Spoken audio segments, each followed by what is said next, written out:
സ്വപ്ന പദ്ധതിയായ ആനക്കാംപൊയിൽ കള്ളാടി മേപ്പാടി തുരങ്കപാത നിർമ്മാണത്തിന്റെ സുപ്രധാന ചുവടുവയ്പായ പാറതുരക്കൽ ഉടൻ തുടങ്ങും. ആനക്കാംപൊയിൽ മാറിപ്പുഴയിൽ മുഖ്യമന്ത്രി പിണറായി വിജയനാണ് ആദ്യ ബ്ലാസ്റ്റിംഗ് സ്വിച്ച് ഓൺ ചെയ്യുക. സുരക്ഷാ പ്രശ്നങ്ങൾ ഉള്ളതിനാൽ നിയന്ത്രിത രീതിയിലാണ് ചടങ്ങ്. ബെൻസൺ ബാബു ഉണ്ട് വിവരങ്ങൾ നൽകാൻ. ബെൻസൺ, 11 മണിക്കായിരുന്നല്ലോ ചടങ്ങുകൾ പറഞ്ഞിരുന്നത്. എന്തായി അവിടുത്തെ ഒരുക്കങ്ങൾ, കാര്യങ്ങൾ?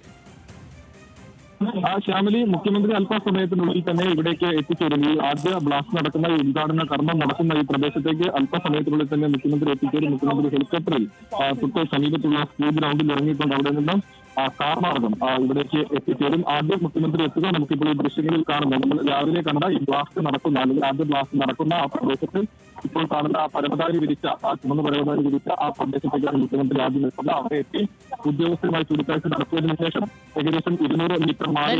ശബ്ദത്തിൽ ഒരു പ്രശ്നമുണ്ട്. സ്വപ്ന പദ്ധതിയെ ആനക്കാംപൊയിൽ കള്ളാടി മേപ്പാടി തുരങ്കപാത നിർമ്മാണത്തിന്റെ സുപ്രധാന ചുവടുവയ്പായ പാറതുരക്കലിന് ഉടൻ തുടക്കമാകും. മുഖ്യമന്ത്രി പിണറായി വിജയൻ ഉടൻ അങ്ങോട്ട് എത്തിച്ചേരും. അദ്ദേഹമാണ് ഈ ബ്ലാസ്റ്റിങ്ങിൻ്റെ സ്വിച്ച് ഓൺ കർമ്മം നിർവഹിക്കുന്നത്. സുരക്ഷാ പ്രശ്നങ്ങൾ ഉള്ളതിനാൽ നിയന്ത്രിത രീതിയിലാണ് ചടങ്ങ്. അദ്ദേഹം ഹെലികോപ്റ്റർ മാർഗം വയനാട്ടിലെത്തിയിട്ടുണ്ട് എന്നാണ് മനസ്സിലാക്കുന്നത്. അവിടെ നിന്ന് റോഡ് മാർഗം ഈ ആദ്യ ബ്ലാസ്റ്റിംഗ് സ്വിച്ച് ഓൺ ചെയ്യുന്ന ഈ സ്ഥലത്തേക്ക് എത്തിച്ചേരുമെന്നാണ് ബെൻസൺ അവിടെ നിന്ന് റിപ്പോർട്ട് ചെയ്യുന്നത്. എന്തായാലും ഇതൊരു അടിസ്ഥാന സൗകര്യ വികസനത്തിൽ കേരളത്തെ സംബന്ധിച്ച് ഏറ്റവും സുപ്രധാനമായ ഒരു പദ്ധതി തന്നെയാണ്.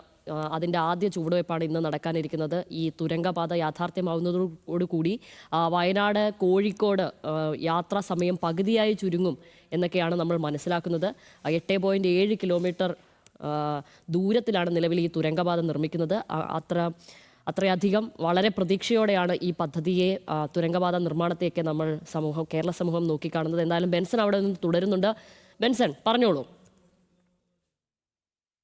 അതുപോലെ തന്നെ മുഖ്യമന്ത്രി ഹെലികോപ്റ്റർ മാർഗം ഇപ്പോൾ ഇതിന് തൊട്ട് സമീപത്തുള്ള സ്കൂൾ ഗ്രൗണ്ടിൽ എത്തിയിട്ടുണ്ട്. അവിടെ നിന്നും കാർ മാർഗം ഈ പ്രദേശത്തേക്ക്, ഈ ഉദ്ഘാടനം നടക്കുന്ന ഈ പ്രദേശത്തേക്ക്, മറിപ്പുഴ പ്രദേശത്തേക്ക് എത്തിച്ചേരും. ഇവിടെ ആദ്യഘട്ടത്തിൽ നമ്മൾ രാവിലെ നിന്ന ആ തുരങ്കം അല്ലെങ്കിൽ തുരക്കുന്ന ബ്ലാസ്റ്റ് നടക്കുന്ന ആ പ്രദേശത്ത് അവിടെ ആദ്യം മുഖ്യമന്ത്രി എത്തി ഉദ്യോഗസ്ഥരുമായി കൂടിക്കാഴ്ച നടത്തുകയും കാര്യങ്ങൾ സംസാരിക്കുകയും ചെയ്യും. അതിനുശേഷം ആ ബ്ലാസ്റ്റ് നടക്കുന്ന സ്ഥലത്തു നിന്നും ഏകദേശം 200 മീറ്റർ ദൂരം മാറിയാണ് ഉദ്ഘാടന വേദി ക്രമീകരിച്ചിരിക്കുന്നത്. കാരണം അവിടെ ബ്ലാസ്റ്റിംഗ് നടക്കുന്നതിനാൽ തന്നെ സുരക്ഷാ ക്രമീകരണങ്ങളുണ്ട്. അതിന്റെ അടിസ്ഥാനത്തിൽ ഏകദേശം 200 മീറ്റർ മാറിയാണ് അതിന്റെ ഉദ്ഘാടന വേദി തയ്യാറാക്കിയിട്ടുള്ളത്. അവിടെ എത്തുകയും സ്വിച്ച് ഓൺ കർമ്മം നിർവഹിക്കുകയും ചെയ്യും. സൂചിപ്പിച്ചതുപോലെ തന്നെ കേരളത്തിന് തന്നെ അഭിമാനിക്കാവുന്ന, രാജ്യത്തിന് മുൻപിൽ, ലോകത്തിന് മുൻപിൽ മാതൃക എന്നവണ്ണം വയ്ക്കാൻ കഴിയുന്ന ഒരു പദ്ധതിക്ക് തന്നെയാണ് ഇപ്പോൾ തുടക്കം കുറിക്കാൻ പോകുന്നത്. അതിന്റെ സ്റ്റേജ് 2 ക്ലിയറൻസ് കുറച്ച് ദിവസങ്ങൾക്ക് മുൻപാണ്, ഏകദേശം ഒരാഴ്ചകൾക്ക് മുൻപാണ് വനം പരിസ്ഥിതി മന്ത്രാലയത്തിന്റെ ഭാഗത്തുനിന്നും കേന്ദ്ര പരിസ്ഥിതി മന്ത്രാലയത്തിന്റെ ഭാഗത്തു നിന്നും ലഭിച്ചത്. അത് ആ ഒരു ക്ലിയറൻസ് ലഭിച്ച ഉടനെ തന്നെ അതിന്റെ അനുബന്ധ പ്രവർത്തനങ്ങളിലേക്ക് കടക്കുകയായിരുന്നു. അതിന് എല്ലാവിധ സജ്ജീകരണങ്ങളും തയ്യാറായിരുന്നു എന്ന് തന്നെയാണ് നമ്മൾ ഉദ്യോഗസ്ഥരുമായി സംസാരിക്കുമ്പോൾ മനസ്സിലാക്കാൻ സാധിക്കുന്നത്.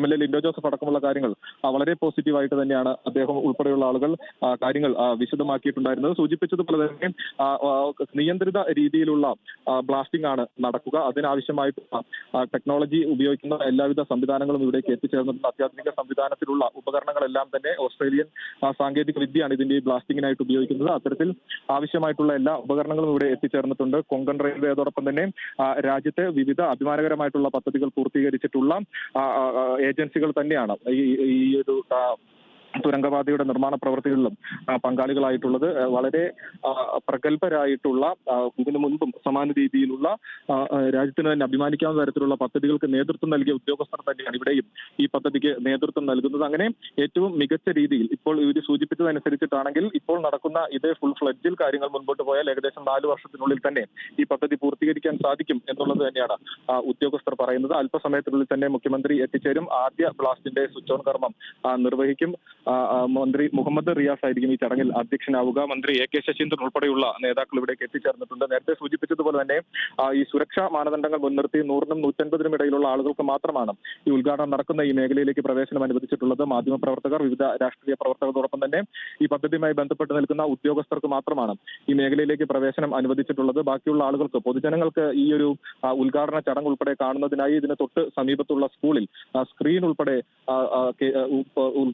സ്ക്രീൻ ഉൾപ്പെടെ അവിടെ തയ്യാറാക്കിയിട്ടുണ്ട്. ആ നിലയിൽ പൊതുജനങ്ങൾക്കും കാണാവുന്ന രീതിയിൽ ഈ ഒരു പരിപാടി ഇവിടെ തയ്യാറാക്കിയിരിക്കുകയാണ്. സൂചിപ്പിച്ചതുപോലെ തന്നെ അല്പസമയത്തുള്ളിൽ തന്നെ മുഖ്യമന്ത്രി എത്തുകയും ഇതിന്റെ ഉദ്ഘാടന ചടങ്ങിലേക്ക് കടക്കുകയും ചെയ്യും. നമുക്കറിയാം ഏകദേശം 8 കിലോമീറ്ററോളം ദൂരം വരുന്ന തുരങ്കപാതയാണ് തയ്യാറാക്കുന്നത്. അതിനായി ആനക്കാമ്പയിൽ മറിപ്പുഴ പ്രദേശത്താണ് അതിന്റെ നിർമ്മാണ പ്രവൃത്തികൾ ഇപ്പോൾ പുരോഗമിക്കുന്നത്. ഈ ഒരു പ്രദേശത്തിന്റെ തന്നെ ആകെയുള്ള വികസനം, അല്ലെങ്കിൽ ഈ ഒരു മേഖലയുടെ തന്നെ ആകെയുള്ള വികസനം ഈ ഒരു തുരങ്കപാത വരുന്നതിലൂടെ ഉണ്ടാകും എന്നത് തന്നെയാണ് ഉദ്യോഗസ്ഥർ അഭിപ്രായപ്പെടുന്നത്. കാരണം ടൂറിസത്തിന് ഉൾപ്പെടെ ഇത് വലിയ ഒരു മുതൽക്കൂട്ടാകും എന്ന് തന്നെ നമുക്ക് മനസ്സിലാക്കാം. ആ നിലയിൽ തന്നെ ഇപ്പോൾ തന്നെ ഈ ഒരു പ്രദേശത്തിന്റെ ഒരു ഇൻഫ്രാസ്ട്രക്ചറിൽ കാര്യമായിട്ടുള്ള മാറ്റങ്ങൾ സംഭവിച്ചിട്ടുണ്ട്. തുരങ്കപാത വരുന്നു, അല്ലെങ്കിൽ തുരങ്കപാതയുടെ നിർമ്മാണ പ്രവർത്തികൾ ആരംഭിക്കുന്നു എന്ന ഘട്ടം എത്തിയപ്പോൾ തന്നെ ഈ മേഖലയിലെ ആളുകൾക്ക് വലിയ രീതിയിലുള്ള പുരോഗതി വരുന്ന തരത്തിൽ കാര്യങ്ങൾ മുന്നേറുന്നുണ്ട് എന്ന് തന്നെയാണ് നമുക്ക് മനസ്സിലാക്കാൻ സാധിക്കുന്നത്. ഇതിന്റെ അനുബന്ധ പ്രവർത്തികൾ ഇപ്പോൾ നമ്മൾ ഈ നിൽക്കുന്ന ഈ പദ്ധതി പ്രദേശത്തിന്റെ തൊട്ട് സമീപത്ത് തന്നെയുള്ള ഇതിന്റെ അനുബന്ധ പ്രവർത്തികൾ, താൽക്കാലിക പാലത്തിന്റെ നിർമ്മാണം, റോഡുകളുടെ നിർമ്മാണം എല്ലാം തന്നെ ഫുൾ ഫ്ലഡ്ജിൽ ഏറ്റവും മനോഹരമായിട്ടുള്ള രീതിയിൽ ഇപ്പോൾ തുടരുന്നുണ്ട്. അപ്പോൾ സമാന്തരമായ രീതിയിൽ തന്നെ ഇവിടെ പാറ തുരക്കുന്ന നടപടികൾ നടക്കുന്നു. താൽക്കാലിക പാലം നിർമ്മിക്കുന്നതിന്റെ നടപടികൾ അത് വളരെ വേഗത്തിൽ പുരോഗമിക്കുന്നുണ്ട്. റോഡുകളുടെ നിർമ്മാണം പുരോഗമിക്കുന്നുണ്ട്. അതോടൊപ്പം തന്നെ വയനാട് ഇതിന്റെ മേപ്പാടി ഭാഗത്ത് ഇതിന്റെ എതിർവശത്തും തുരങ്കപാതയുടെ എതിർവശത്തും സമാന്തരമായി തന്നെ പ്രവർത്തനങ്ങൾ അവിടെയും നടക്കുന്നുണ്ട്. അങ്ങനെ വളരെ വേഗത്തിൽ ഏറ്റവും മനോഹരമായിട്ടുള്ള രീതിയിൽ ഈ പദ്ധതി പൂർത്തീകരിക്കാൻ കഴിയും എന്ന് തന്നെയാണ് ഉദ്യോഗസ്ഥർ പറയുന്നത്. അതോടൊപ്പം തന്നെ നമ്മൾ ഇതിന്റെ ഭൂപ്രകൃതിയെ സംബന്ധിച്ച് ഉദ്യോഗസ്ഥരുമായി സംസാരിച്ചപ്പോൾ അതിൽ നിന്നും മനസ്സിലാക്കാൻ സാധിക്കുന്നത് മറ്റ് ഇടങ്ങളിൽ നിന്നും വ്യത്യസ്തമായി കൂടുതൽ വളരെ വേഗത്തിൽ ഈ പ്രവർത്തനം പൂർത്തിയാക്കാൻ കഴിയും എന്നുള്ളത് തന്നെയാണ് അവർ പറയുന്നത്. കാരണം ഈ പാറ തുരന്ന് അകത്തേക്ക് ചെല്ലുമ്പോൾ കട്ടിയുള്ള പാറയായിരിക്കും ഉണ്ടാവുക. അതുകൊണ്ട് വലിയ രീതിയിലുള്ള പ്രതിബന്ധങ്ങൾ അവിടെ ഉണ്ടാവാനുള്ള സാധ്യത കുറവാണ് എന്ന് ഉദ്യോഗസ്ഥർ അഭിപ്രായപ്പെടുന്നു. ഓരോ ഘട്ടത്തിൽ പാറ തുരന്ന് അകത്തേക്ക് എത്തിക്കഴിയുമ്പോൾ ആ പ്രദേശം കൃത്യമായി പരിശോധിച്ച് എന്താണ് അടുത്ത ഏത് രീതിയിലാണ് മുൻപോട്ട് പോകേണ്ടത് എന്നതിനെപ്പറ്റി കൃത്യമായി പരിശോധിച്ച് ഓരോ ഘട്ടത്തിലും പരിശോധനകൾ നടത്തിയായിരിക്കും മുൻപോട്ട് പോവുക എന്നുള്ളത് തന്നെയാണ് ഉദ്യോഗസ്ഥർ അഭിപ്രായപ്പെടുന്നത്. ഏകദേശം ഈ 2000 കോടിക്ക് മുകളിൽ തുക ചെലവഴിച്ചുകൊണ്ടാണ് ഈ ഒരു പദ്ധതി പൂർത്തിയാക്കുന്നത്. കിഫ്ബി നേതൃത്വത്തിലാണ് പദ്ധതി നടക്കുക. കൊങ്കൺ റെയിൽവേയുടെ ഉദ്യോഗസ്ഥർ, നമുക്കറിയാം കൊങ്കൺ റെയിൽവേ രാജ്യത്ത്